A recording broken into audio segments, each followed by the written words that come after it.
Oke, selamat sore semuanya. Assalamualaikum warahmatullahi wabarakatuh. Shalom. Perkenalkan, kami dari kelompok 6 Analisis Data Statistika ingin mengerjakan tugas kelompok minggu keempat mengenai modul, yaitu modul peluang distribusi kontinu. Nah, di sini itu memiliki tujuan pertama, menghitung peluang distribusi khusus seperti binomial dan Poisson dengan menggunakan software R, menghitung peluang distribusi kontinu seperti normal dan eksponensial dengan menggunakan software R, dan yang terakhir membuat tabel distribusi dengan bantuan software R.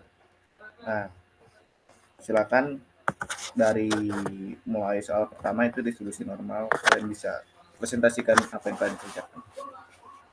Pada soal pertama adalah distribusi normal, di mana kasus yang kami ambil adalah distribusi normal sebuah pabrik memproduksi lampu LED.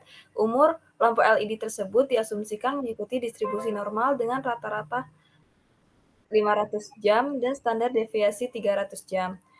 Untuk pertanyaan 1 yaitu, berapa probabilitas bahwa sebuah lampu LED yang dipilih secara acak akan bertahan lebih dari 520 jam?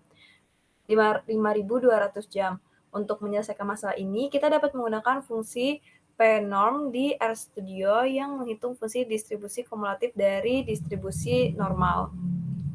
Berikut adalah kodenya, dan ketika di-run akan menghasilkan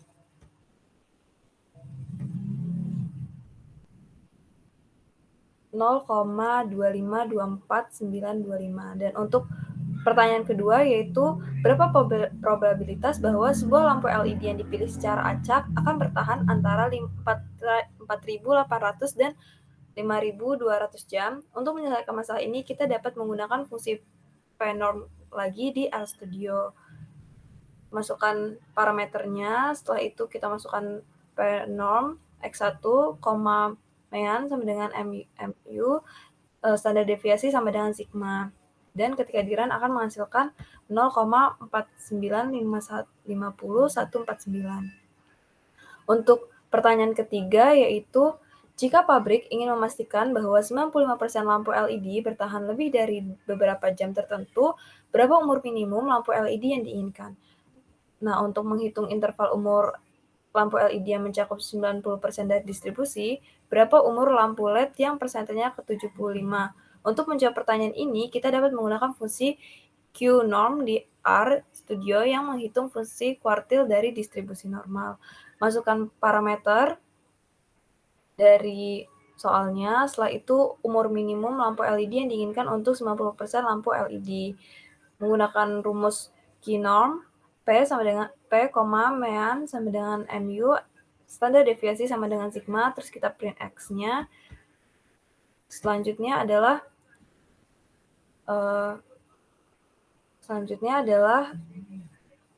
interval umur lampu LED yang mencakup 90% dari distribusi. Kita masukkan parameter dan rumusnya, dan ketika di-run akan menghasilkan hasil seperti hasil di bawah ini.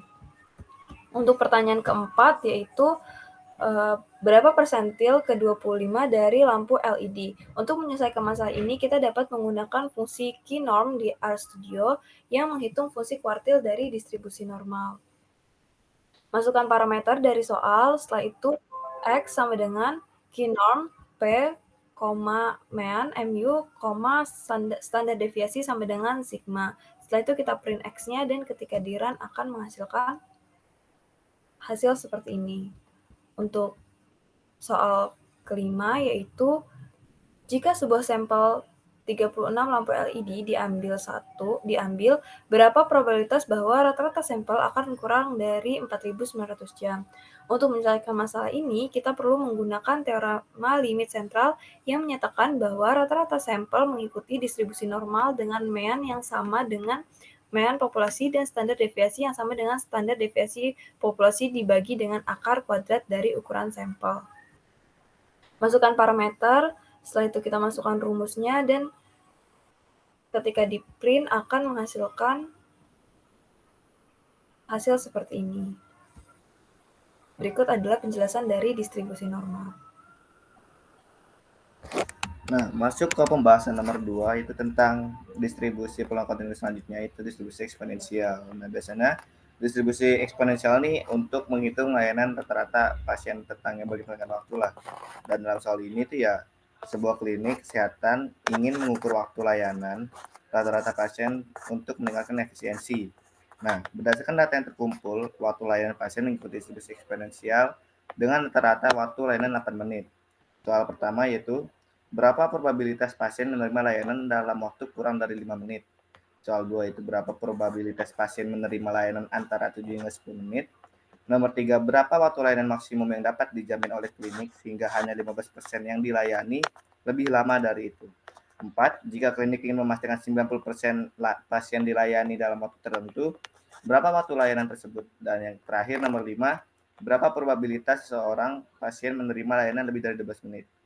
Nah, setelah kode ini dibuat, maka akan menghasilkan seperti ini. Nomor 1, yaitu probability kurang di bawah 5 menit dengan rumus yang hampir sama dengan konsep kayak distribusi normal itu, hanya perbedaan rumus saja, maka sekitaran akan menghasilkan seperti ini. Untuk nomor 1, jawabannya itu adalah 0,464738,6.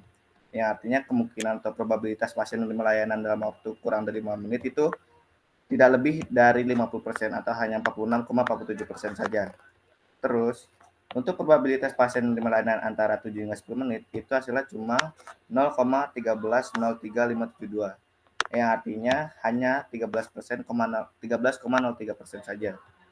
Lalu yang ketiga, waktu layanan maksimum yang dapat dijamin oleh klinik sehingga hanya 15% yang dilayani lebih dari itu adalah 15 menit, 17696, yang artinya waktu maksimal itu ya hanya 15 menit saja.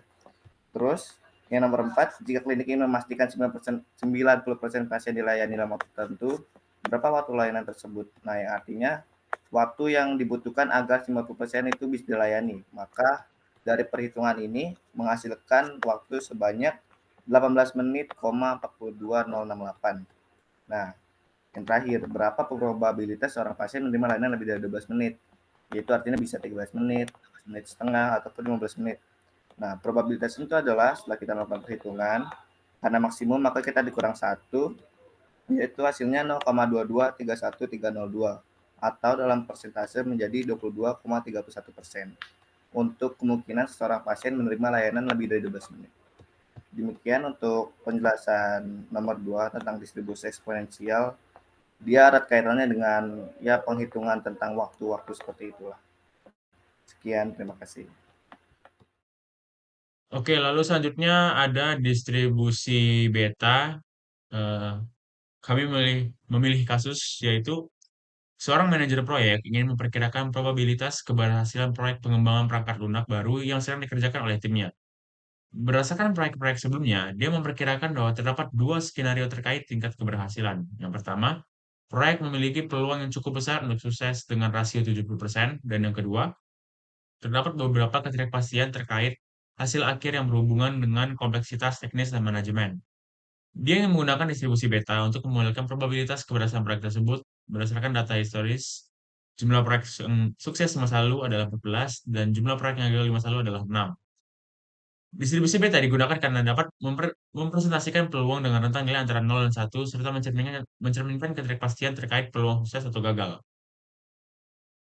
Yang pertama dilakukan adalah membuat parameter distribusi beta tersendiri, yaitu dengan memberi alfa dan beta. Alfanya adalah 14, yaitu yang sukses, dan betanya adalah 6 yang gagal. Di sini saya run. Oke. Lalu masuk kepada pertanyaan pertama. Berapa probabilitas bahwa proyek ini memiliki peluang keberhasilan kurang dari 50%? Di sini kita membuat variabel dulu, probability success less than 15.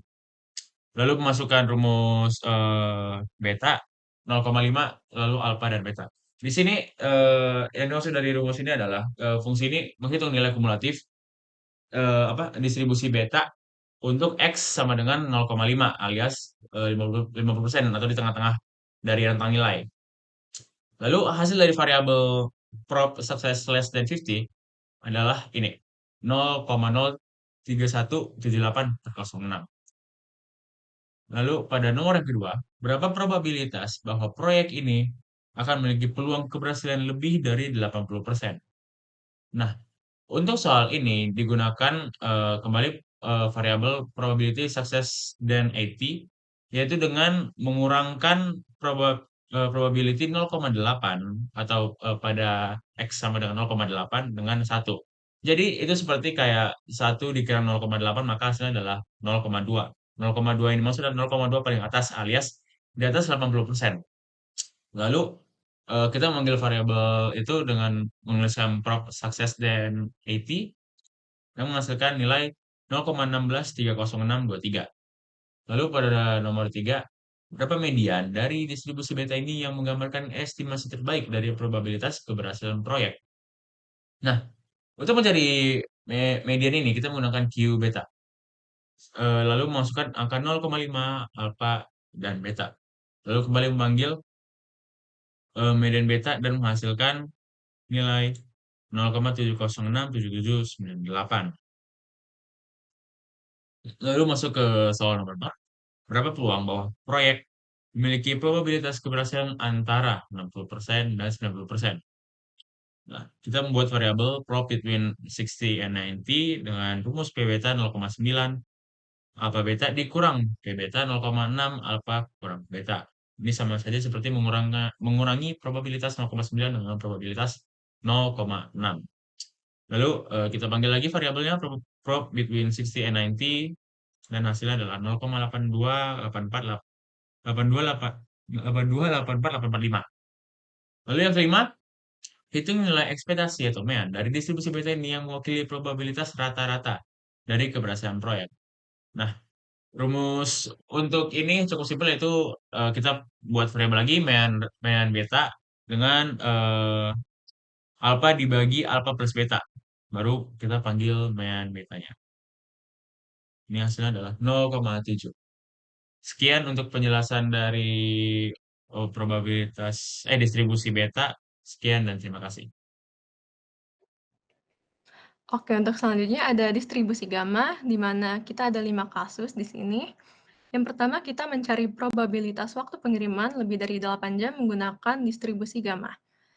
Untuk yang pertama, kita dapat menggunakan parameter shade dan parameter rate, dan juga langsung saja masuk ke dalam fungsi untuk mencari probabilitas tersebut. Menggunakan pi gamma dalam kurung 8, karena kita mencarinya 8 jam, maka kita masukkan 8, lalu ada shape, rate, lower, tail, dan false. Untuk outputnya sendiri, kita dapat menemukan probabilitas waktunya adalah 0,2381. Lalu untuk kasus kedua, kita mencari probabilitas waktu pengiriman antara 5 dan 14 jam. Nah, di mana kita menggunakan fungsi yang hampir mirip dengan tadi, yaitu menggunakan pi gamma dalam kurung 14, karena kita mencari antara 5 dan 14, jadi kita masukkan 14 di sini. Lalu ada pi gamma dalam kurung 5, karena minimal waktu yang kita cari itu adalah 5 jam. Nah, dari fungsi tersebut kita dapat menghasilkan output, yaitu probabilitas waktu pengiriman antara 5 dan 14 jam adalah 0,5142. Lalu untuk kasus yang ketiga, kita mencari waktu pengiriman yang mencakup 85% pengiriman terawal. Kita menggunakan fungsi Ki gamma 0,85 shape rate, yang mana 85% ini dibagi 100 sehingga akan menghasilkan 0,85, yang 0,85 ini berfungsi untuk dimasukkan ke dalam fungsinya, fungsi kodenya gitu. Nah, karena kita mencari 85%, maka 85 dibagi 100 menghasilkan 0,85, dan 0,85-nya ini dimasukkan ke dalam kode yang akan kita gunakan, yang mana akan menghasilkan output, yaitu waktu pengiriman yang mencakup 85% pengiriman terawal adalah 9,45 jam. Lalu untuk kasus yang keempat, kita mencari median dari distribusi. Nah, dari median ini, kita dapat menggunakan rumus Ki gamma 0,5 shade rate, di mana akan menghasilkan output, yaitu median distribusinya adalah 5,35 jam. Lalu untuk kasus yang kelima, kita mencari waktu agar 3 dari pesanan yang dipesan itu selesai. Nah, di sini kita dapat menggunakan, fungsi Q-gamma dalam kurung 0,75 shape rate, di mana akan menghasilkan output, yaitu, output yang dihasilkan adalah 7,84 jam.